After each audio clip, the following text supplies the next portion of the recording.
How are we all doing tonight? Great. Good. How'd you guys do out there on the course? Beautiful day. I got to tell you, I've had a great day today. Today's my birthday. I just turned 40, so somebody told me it's actually called 30-10, so I'm still in my 30s. So don't expect anything mature to come out of my mouth tonight. Yeah, I had a great day. My lovely fiance over here, she took me out to the beach today. It was my first time actually being on a beach in Connecticut.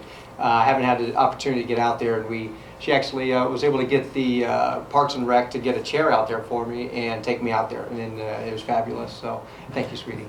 Yeah. So I'm kind of surprised to see that on the screen we didn't see too many people fall out of their chairs, because that happens a lot. We actually get knocked over, and you know, they blow the whistle, they pick us back up, they blow the whistle, and we're at it again.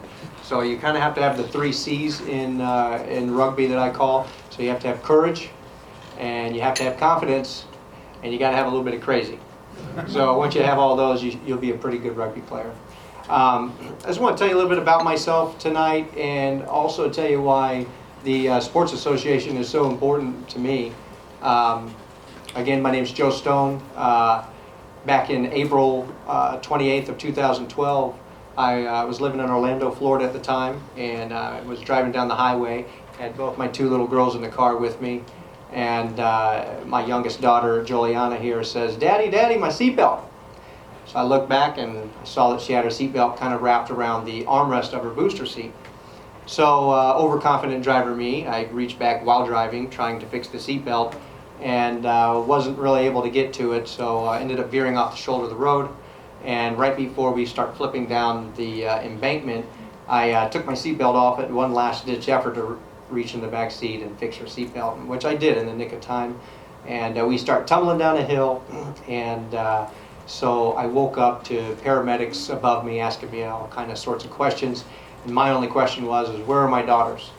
They weren't in the car, I didn't hear any crying, and probably the worst feeling in my life just overcame me, you know, thinking they may have expired. So he told me they were safe and they were all right, and of course I said, "Are you lying to me?" And he kind of chuckled and said they're all right, and his chuckle actually calmed me down. And they took me to the hospital, and from there they did some surgery and found out that I'd fractured C6 and C7 in my vertebrae, and which from that point all communication was terminated from there down, and then also branching off into both my arms. So for quite some time I spent in the ICU. They weren't sure if I was going to pull through.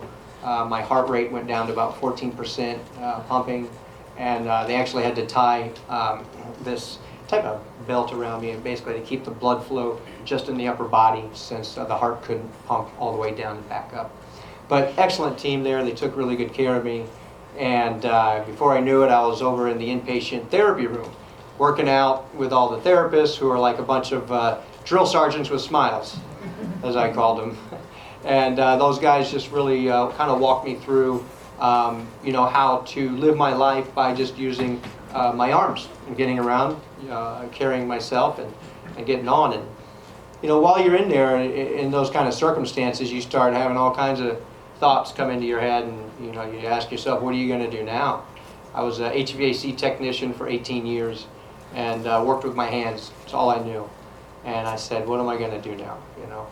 And I never forget, this guy Bob came into my room, good friend of mine, handed me a DVD. It said Murder Ball on it. I said, what's this? And I popped it in and watched it. I said, that's what I'm going to do after I get out of here. That's what I'm going to do. So June 14th, I get out of the hospital, and by August 3rd, I'm on a rugby court with a C-collar still on, and they're telling me I can't play with a C-collar. So I went out to the van, took it off, and came back in. I said, what C-collar? So that's the crazy part I was talking about.